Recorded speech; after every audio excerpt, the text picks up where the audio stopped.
Siapa sangka posyandu lansia di daerah Rawalumbu, Bekasi ini bisa menjadi embrio lahirnya Sekolah Lansia Cempaka Medistra Indonesia. Dialah Sri Kustini, seorang apoteker yang memiliki kepedulian tinggi terhadap kesejahteraan para lansia yang berada di belakangnya.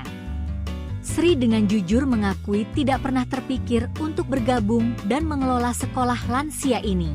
Secara pribadi, saya pun sebenarnya tidak pernah terpikir untuk bisa bergabung atau mengelola sekolah lansia ini.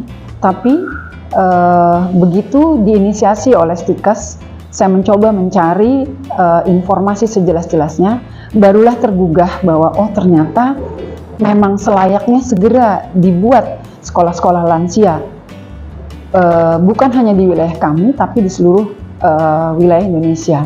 Kenapa? Karena ternyata lansia pada satu titik, pada satu waktu akan menjadi satu masalah buat negara ini, wilayah kita, khususnya wilayah saya mungkin. Jadi akan menjadi banyak jumlahnya karena angka kesempatan hidup masyarakat Indonesia, khususnya lansia, menjadi meningkat. Artinya usia mereka menjadi lebih panjang. Penunjukan Sri sebagai pimpinan di Sekolah Lansia Cempaka Medistra Indonesia ini bukan tanpa alasan. Ide pembentukan Sekolah Lansia Cempaka Medistra Indonesia sebagaimana disampaikan Sri kepada Radio Lansia, terinspirasi dari Posyandu Cempaka yang telah mengintegrasikan berbagai program, termasuk Bina Keluarga Lansia. Terjadi kerjasama dengan Stikes Medistra untuk mendirikan Sekolah Lansia Cempaka Medistra Indonesia itu setelah tahu bahwa di tempat posyandu kami sudah holistik terintegrasi, sehingga ada kegiatan selain posyandu, yaitu adalah posbindu dan tribina, bina keluarga balita, bina keluarga remaja, dan bina keluarga lansia. Karena ada bina keluarga lansia inilah maka kemudian tercetus untuk mendirikan sekolah lansia.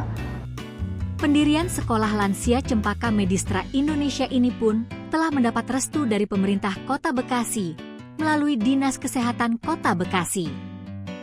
Sekolah Lansia Cempaka Medistra Indonesia tidak hanya sekadar tempat belajar, tetapi juga menjadi wadah bagi para lansia untuk mengaktualisasikan diri.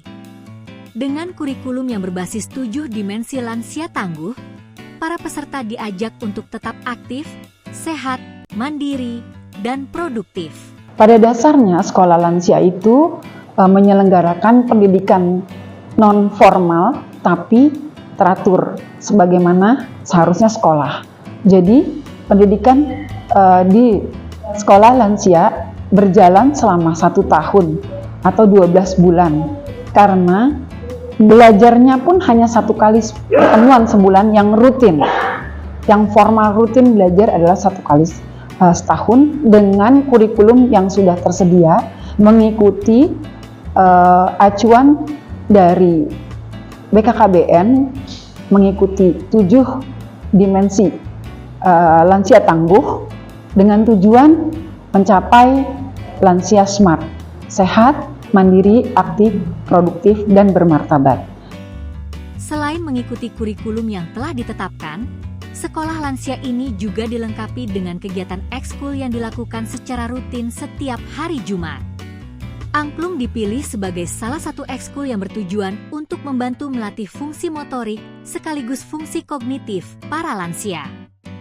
Layaknya seperti sekolah formal pada umumnya, Sekolah Lansia Cempaka Medistra Indonesia ini juga melakukan evaluasi, ujian akhir, setelah pembelajaran, hingga wisuda sebagai tanda kelulusan.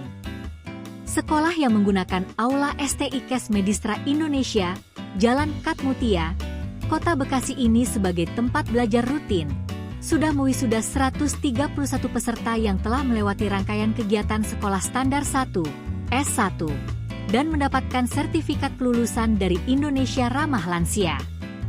Melalui Sekolah Lansia Cempaka Medistra Indonesia, Sri Kustini berharap dapat menginspirasi lebih banyak pihak untuk ikut serta dalam memberikan perhatian bagi para lansia, terutama pemerintah. Pemerintah harus ikut bertanggung jawab untuk lebih intens melakukan pendirian atau melaksanakan pengelolaan sekolah lansia ini. Redaksi Radio Lansia melaporkan dari Rawalumbu, Bekasi, Jawa Barat.